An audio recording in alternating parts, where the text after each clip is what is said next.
welcome to another episode of Fox and Father, with me, the fox, and him, the father.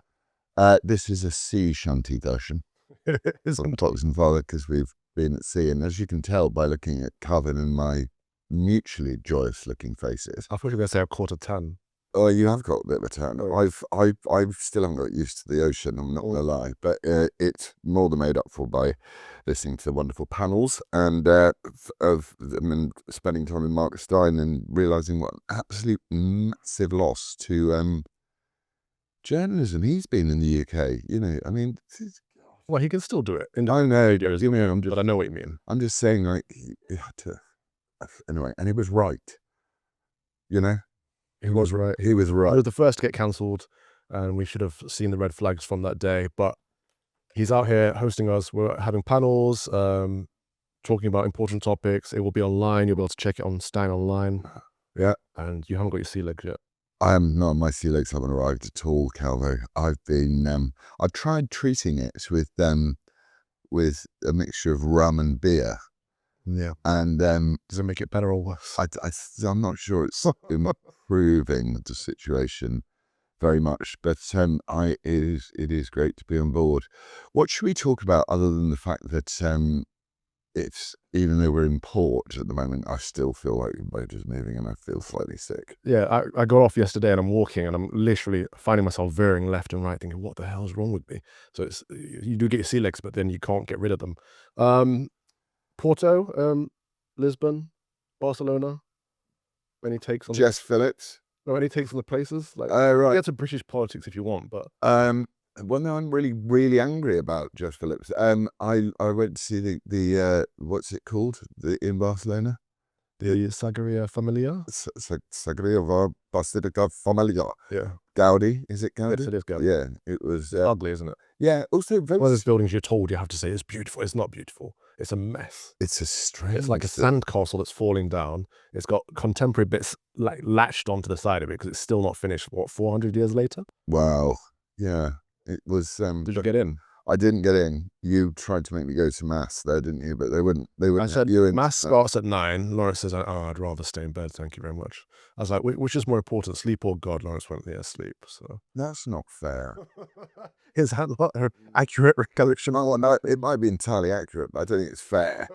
It's not fair. But I went there for 9 a.m. and they didn't let me in. I'm like, why can't I go in?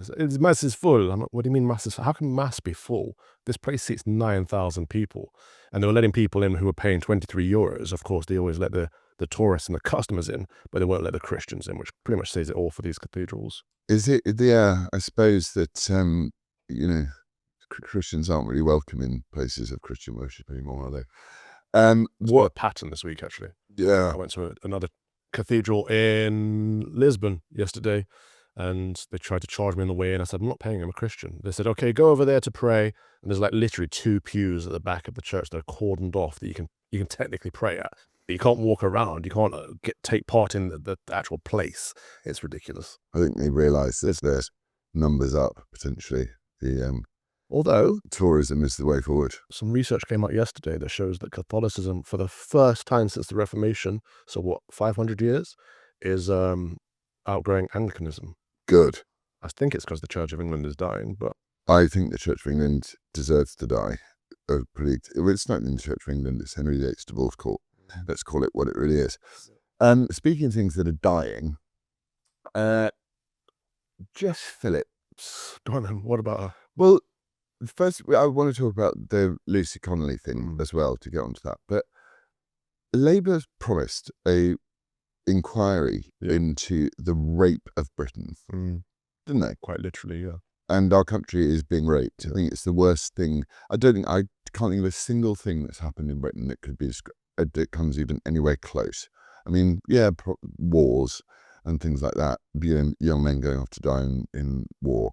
That's horrible. But that's kind of, they're honoured. These girls that have been raped by the invading hordes of men who believe that these girls are about as valuable as meat. And then Labour, to backtrack right at the end, even has lefties annoyed with it, even as the Trevor Phillipses of this world and Dan Hodges, and interesting people like that, are very angry. So, do you think they're going to manage to keep? Do you think the rape of Britain is going to be covered up, continue to be covered up and ignored, or do you think people are going to get absolutely furious? Yeah, people might get passively furious. They might tweet about it a little bit, but I don't think anything is going to happen. You don't think people? So no, Britain will continue to get raped. The establishment don't want to do anything about it, and the people are too apathetic to do anything about it. So Why don't the establishment want to do anything about it? because they are complicit. And what is From really, the police forces to the local councillors to the therapists to the MPs to the lords, we've seen across the board they're either part of it or covering it up for the sake of diversity. I wonder whether they. I wonder whether the reason why you can be a paedophile and not get any prison sentences in this country, but you get jailed for nasty tweets, seems to make me think that perhaps the reason why you don't get jailed for being a pedo is because the person who's passing sentence on you might be sympathetic to paedophiles. Sometimes, but also the laws are set up in that way. So even if you have a very fair and impartial judge, they have to stick to the boundaries, the guidelines, don't they? So they have certain criteria that they have to follow. Who came up with those guidelines? Well, indeed. Who was it again who decided that first offence paedophilia and child abuse wasn't necessarily a custodial sentence? Its name's in my head somewhere. Keir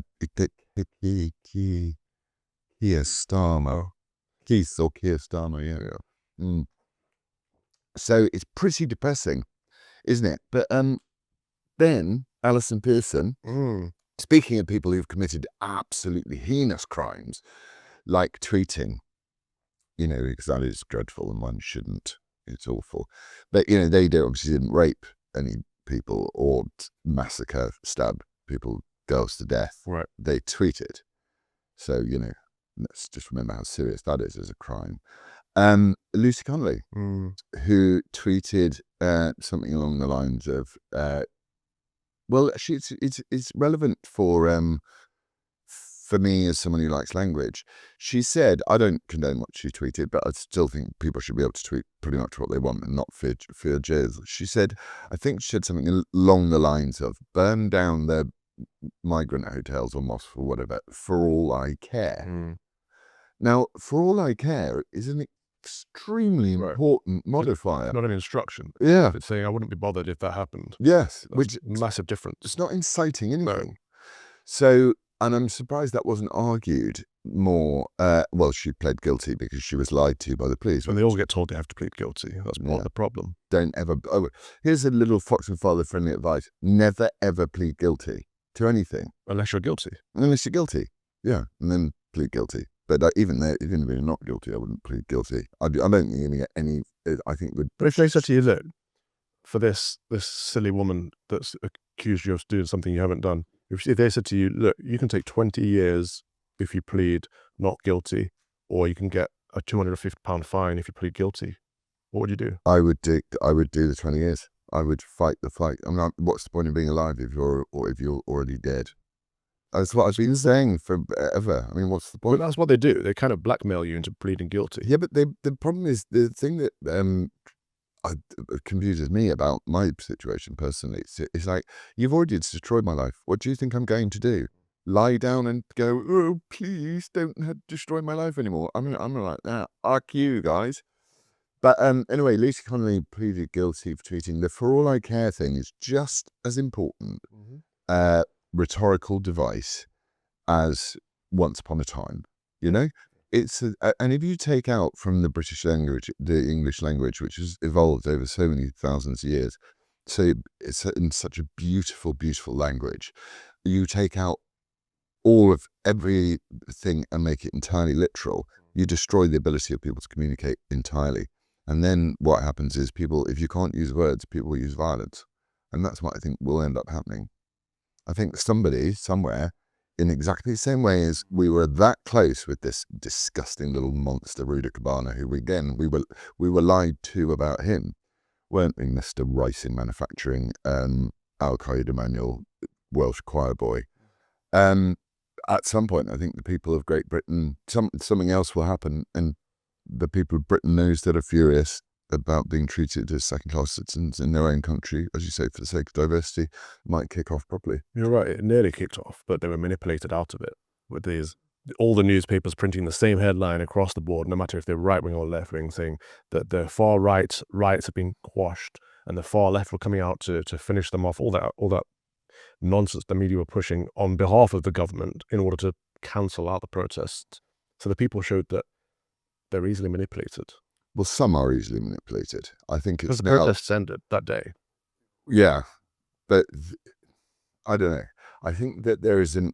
I think the government know well and true that there is an undercurrent of absolute fury. I don't think they recognize it at all. I think every time Sakia speaks, he's saying, "Oh, it's the far right this, far right that." He doesn't seem to recognize that he's stoking the flames. He's causing further problems because the people who are upset aren't far right. They're just British people who are upset. I don't think he registers. So you okay? So you don't think that he's at all? This is just one of his tactics to go far He right. can't see the world the way that we see it. Well, That's what's dangerous about him. what's dangerous? Why is it? What's dangerous? Because he doesn't have that empathetic, he can't see our worldview, and therefore he can't relate to us. Therefore, he doesn't see the problems that we see, and so he just sees us as the problem. Ah, okay, yeah, that's pretty. It's pretty deep, Cal. But I understand what you mean. I thought he was not as smart as that, and that he was just seeing. He knows that people are furious and a threat, so what he does is smear them all and jail them to frighten other people into doing nothing. So I think I almost think I almost think the opposite of you. Not really. You don't buy it? Well, he keeps pushing this. Britain is too Islamophobic. We need to cut down on Islamophobia. That's a prime example. Because we're saying, look, the Mohammedans are the problem. They're raping our girls.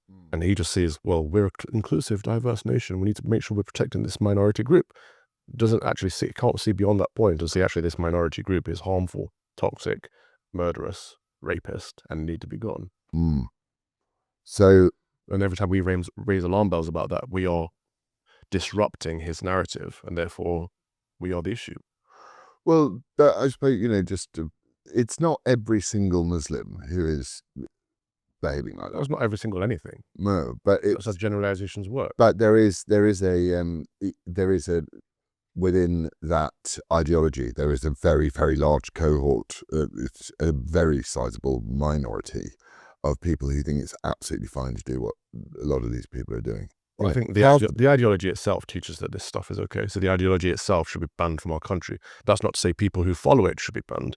We should encourage them to find one true faith, and we should encourage them away from the evil that is Islam.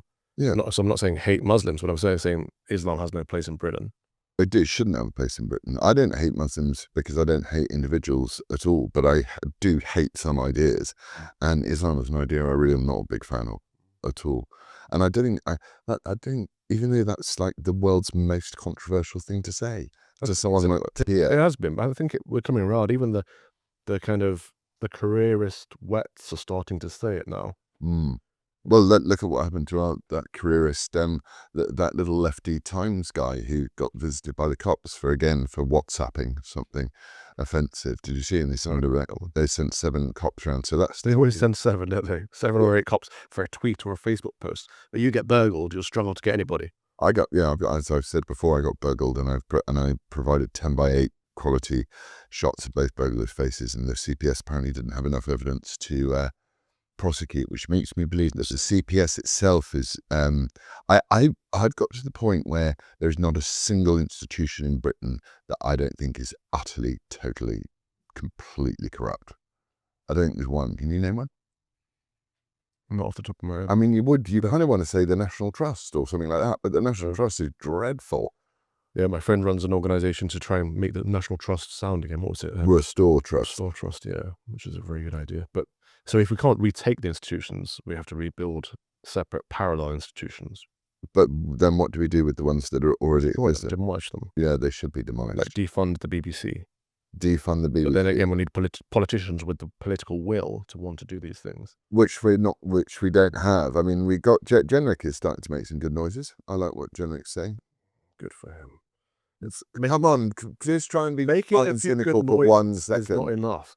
This is what I was saying on the panel the other day. Like the Tory party, yes, we know they were in power for 14 years, but what did they do? They maintained or they conserved what the Labour government did, all the destruction that Tony Blair did. The Conservative maintained that and conserved that. So they didn't turn anything around. They didn't fix the institutions. They didn't demolish the institutions. And so for them to now say, "Oh, yeah, we need to do that," it's like, well, you had your time. You've had, Yeah, but if they've repented of their sin of not doing anything, and they now want to Okay, make if it you want to better. give them another chance, give them another Well, chance. who else are you going to give a chance to? I don't think Nigel, I think Nigel Ponzi scheme Farage. it's a country that's stuffed.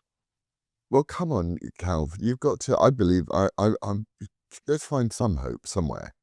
Or is England just finished? Because I've started. There's no hope in politicians and democracies and constitutions.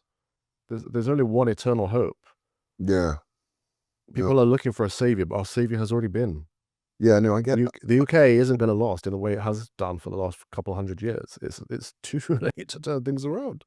The demographics have changed already. 20% of London is British now. 20%. Yeah. Like, you can't reclaim that without force. There's no one with the will to change institutions. Never mind the will for force. So if a great white knight, and when I say white knight, I don't mean it in that way. It's so terrible. If a great, if a knight in shining armor is what I meant, was to appear to forcefully take back London, what would that knight need to do? Close the borders immediately. Deport every foreigner who's committed a crime, any foreign criminal, every illegal immigrant out on day one. Restore trust in institutions by making sure there's no two-tiered system. So anyone who reports a two-tiered case, like for like, they need to get some kind of recompense or some kind of ban DEI totally. Ban DEI totally from ban DEI. Let's do like what Trump said. Look, there are two genders, male and female. In this country, we believe in the scriptures. We believe human rights come from God, not from the government. So we have free speech because it's God ordained. We have the right to life because it's God ordained. And so no one can take those things away. Would that be a decent start? I think that would be a good start. And actually get rid of all the elite. Like that. I'm kind of tempted to, but I've been thinking about this, and I don't know whether I'll do it. I'm certain I probably won't, but I'm kind of tempted to stand for London Mayor on those sorts of things. Like, we're not having any more mosques in London. London's done. No, I know. I'm just tempted to vote for you. It doesn't matter. What I'm saying is, it's not about winning. It's about the faith. It's about doing it. I appreciate that. And giving somebody because you're not going to win. Because politics is about winning. And if only 20% of London is British anymore, what percentage of those are conservative? Like, and what percentage of those are going to vote? Like, there's no one left. It's impossible for a good conservative person to I think you need to be a conservative not to want your kids hacked to death. And that is a conservative value. Liberals don't seem to care. Well, I'm sure liberal children get stabbed and massacred too. And just like that poor kid who was killed in the station, wasn't he, recently? And liberal people's children are getting assaulted sexually by people. I don't think you have to be a conservative to stand against that. My interest in doing it would be to see what size of how big the protest is if you stand on a very, very hard, commonsensical platform to say stuff like, we will absolutely ban face coverings in London. Do it in a constituency where you could win. Don't do it just for the sake of it. Do it so where you can actually win. Yeah. And then do the things you say you want to do. Yeah. That's the kind of politician. But it'd be quite hard though to walk from one constituency to another and having to put your bin bag on and off. What do you mean? Well, if you went to visit my constituency that I was in charge of, where there were no masks and you were no face coverings in the street, can you imagine just like pulling over in Tesco's car park to? Well, it's like when bin bag up COVID, and I'm on a train from London to Scotland, and you cross the border and suddenly have to put face masks on. Oh, God. It's the same thing. You cross into your constituency, you've got to take your bin bags off. Yeah, I think no more mosques. I feel a bit bad about that one because I want people. No, I've demolished every single mosque in the country. But you're just a soppy liberal. You would demolish every single mosque in the country. Yeah, it would be illegal to have mosques. If people want to cry about freedom of religion, I'd say, well, you can celebrate your own religion in your home. Absolutely, worship whatever God you want to in your own home. But this country is a Christian country. I have to say, I'm not pro lots of mosque building in a Christian country.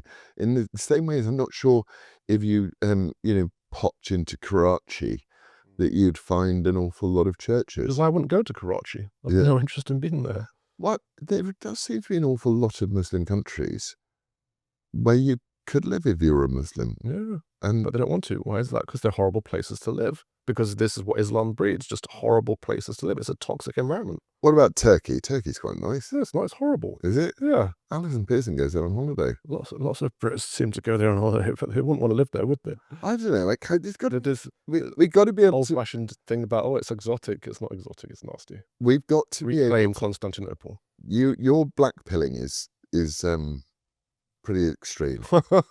It's just normal as of 50 years ago. It's normal as of I 50 just years ago. refuse to be doused in wetness like everyone else. But it would say what is okay. But what about if someone did stand for London Mayor and you suddenly got people going, yeah, you know what, we're done with this. I'm done with face masks in London. Sure. I'm done with it. And you get, say, 20% of the vote.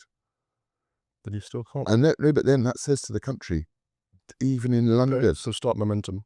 even in London, that's there's enough. It would embolden the sort of pusillanimous reform laws to actually have some proper policies instead of just attaching themselves like sort of nasty boil to the uniparty's arse. Do you know what I mean?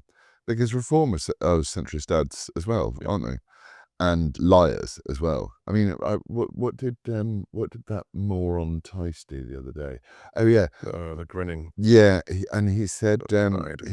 they were all attacking Rupert Lowen, saying about dementia. It's like my mum died of dementia. Yeah. It's a really brutal, horrible disease. And what it makes me think of these reform people who, as you know, you and I have never liked reform, but now I utterly despise them. So I'm all to the point where if I was given a choice between voting for Reform or Labour, and that was it, I don't know who I'd vote for. I'd probably spoil my ballot. Yeah. I voted Reform this time, but held my nose because the local candidate was a pro-life candidate, so I voted for her rather than the party. Right. I couldn't do that again. No. They're just toxic. The way they've treated Rupert and the others that came before him is horrible. All because Farage is thin-necked, sort of. Because he's got an ego the size of the moon. It's insane. Yeah.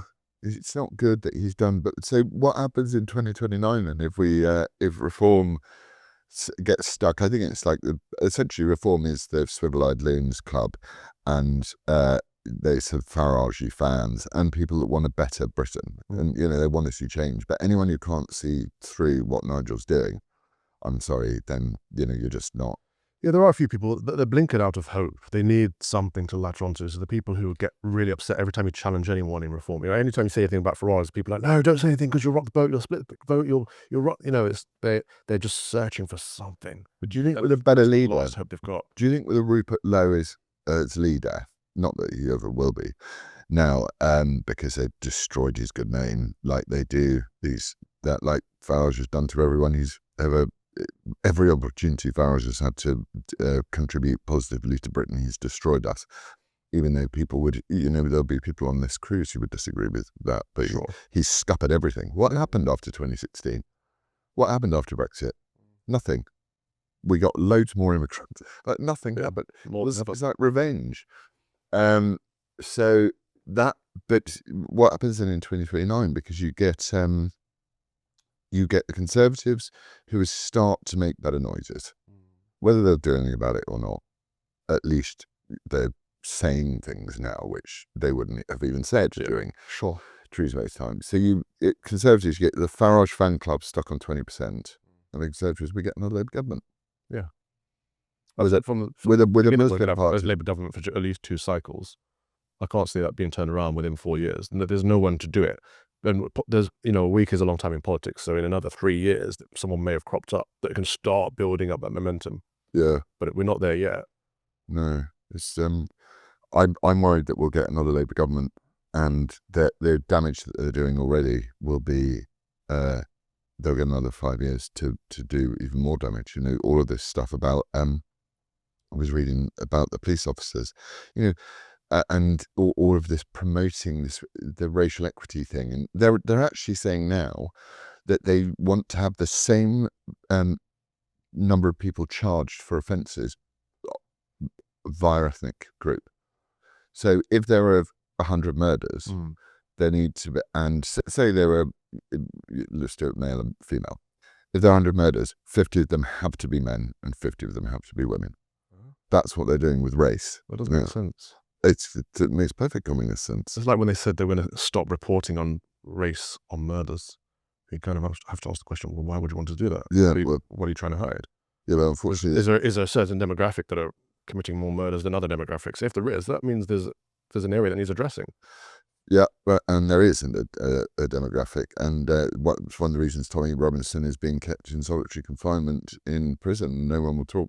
Everyone's really happy with that as well. I'm so sick of people that will allow someone to be sat in prison, being strip searched in solitary confinement for his own safety to protect him from Muslim criminals.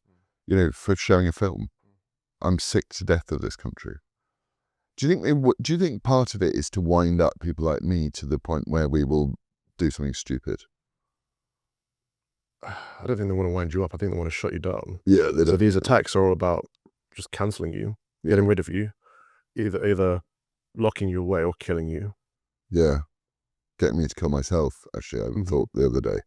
I thought they would constant bombardment of attack after attack after attack in different areas of your life. Yeah. And this latest thing isn't going to be the last one. Something else will come up after this. Well, yeah, exactly. So I think it's time to. I think if I'm genuine, I would love to take one last fight for Britain and see if people could be galvanized to take their country back.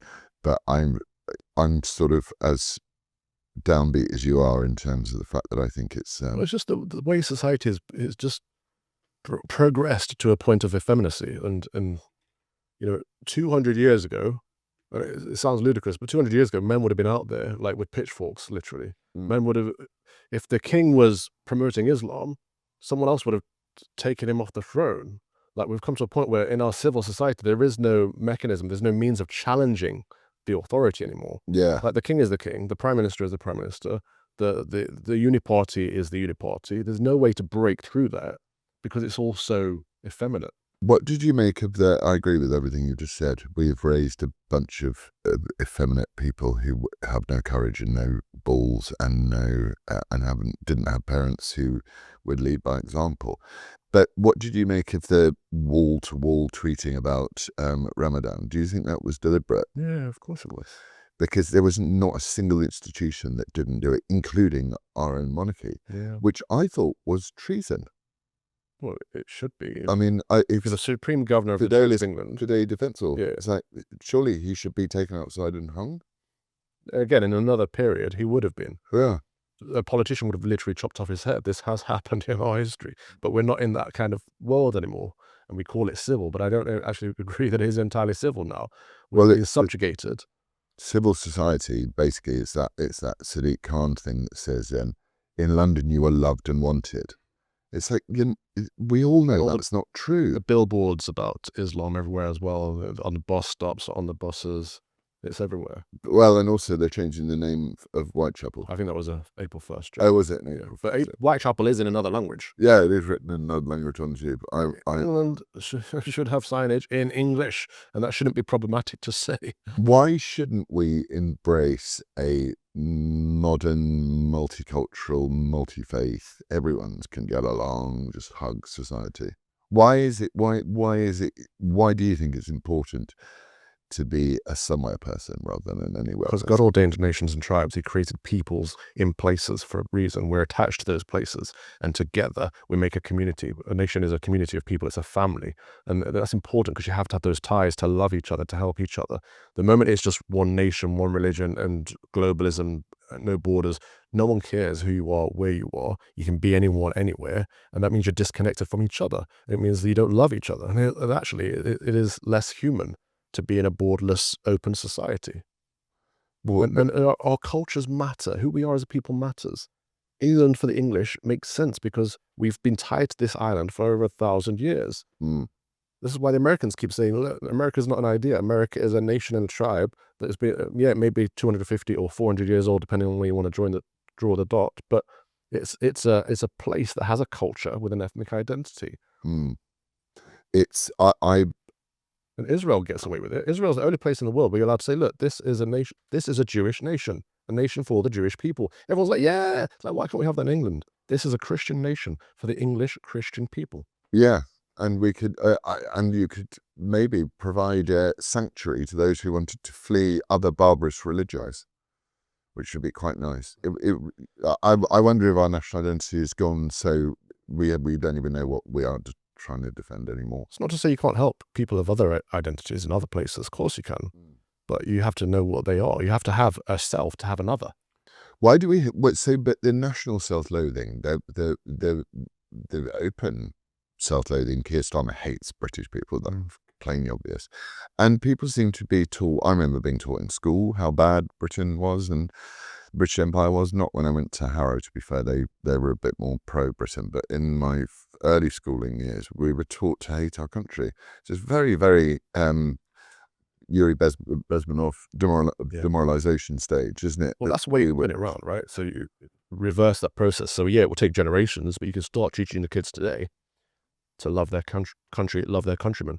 You can start saying the British Empire is the best empire in human history, and you can talk about the fruits we produced. You can say, look, there were no hospitals, there were no schools before the Catholic faith. This is what Christianity brought to the world, and the British Empire spread Christianity all across the world. The reason countries in Africa are thriving is because we went there and developed them.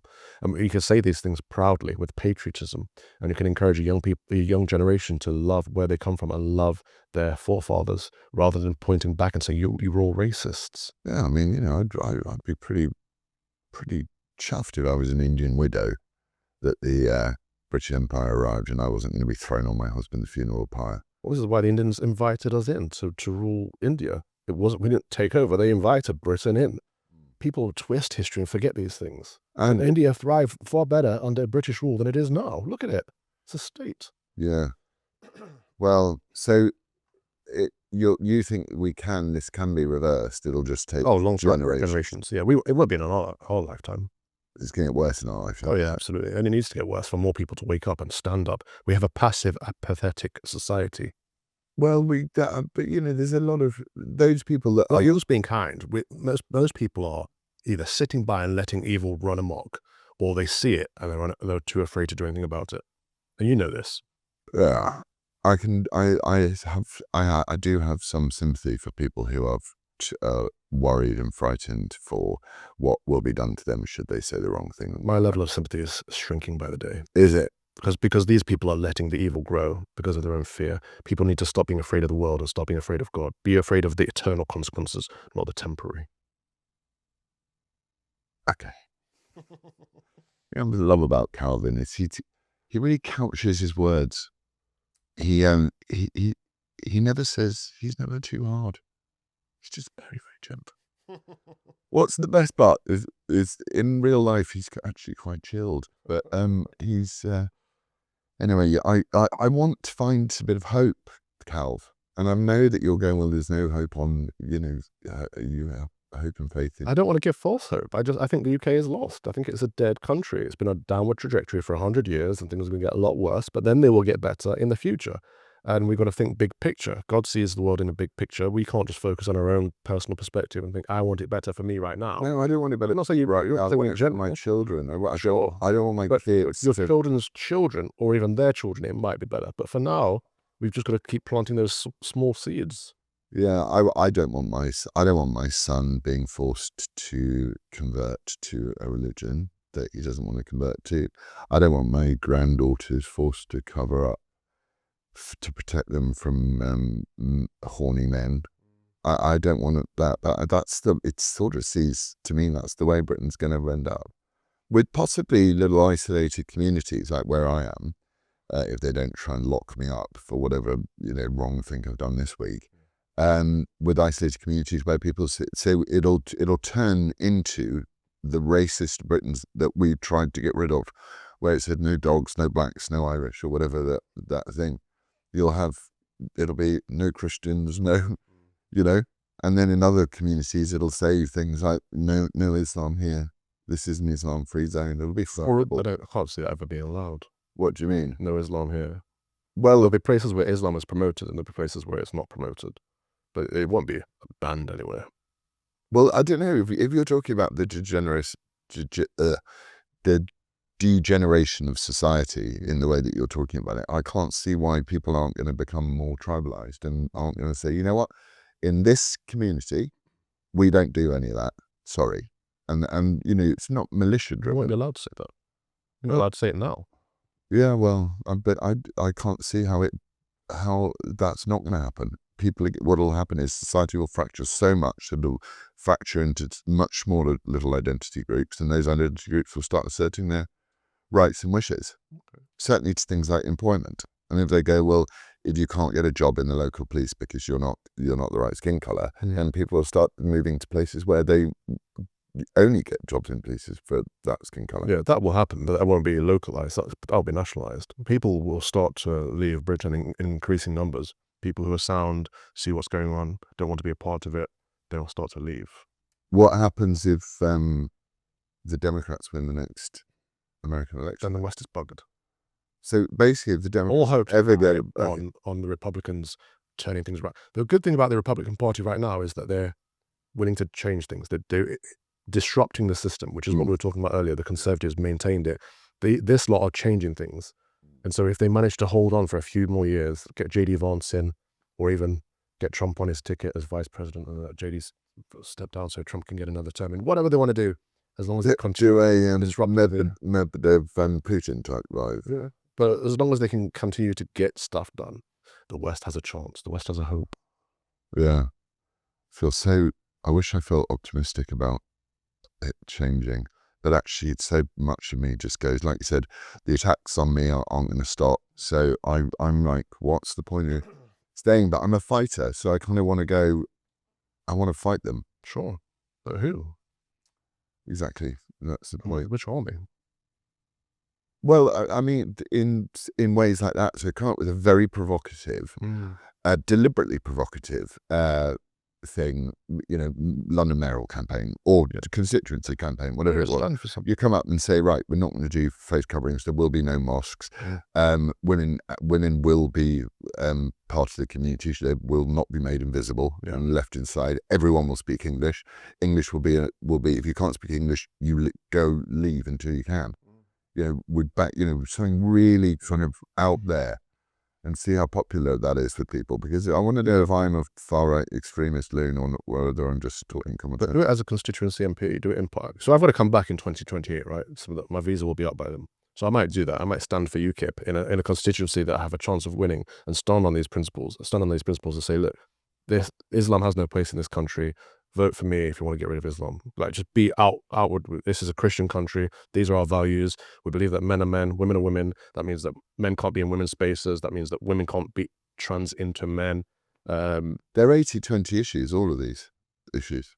I don't know. I think people would probably be, certainly the gender one is an 80-20 issue. I don't know whether the people have been brainwashed into kindness over Islam, but I think it's pretty obvious that there's a very insidious aspect of Islam, which we've imported the most.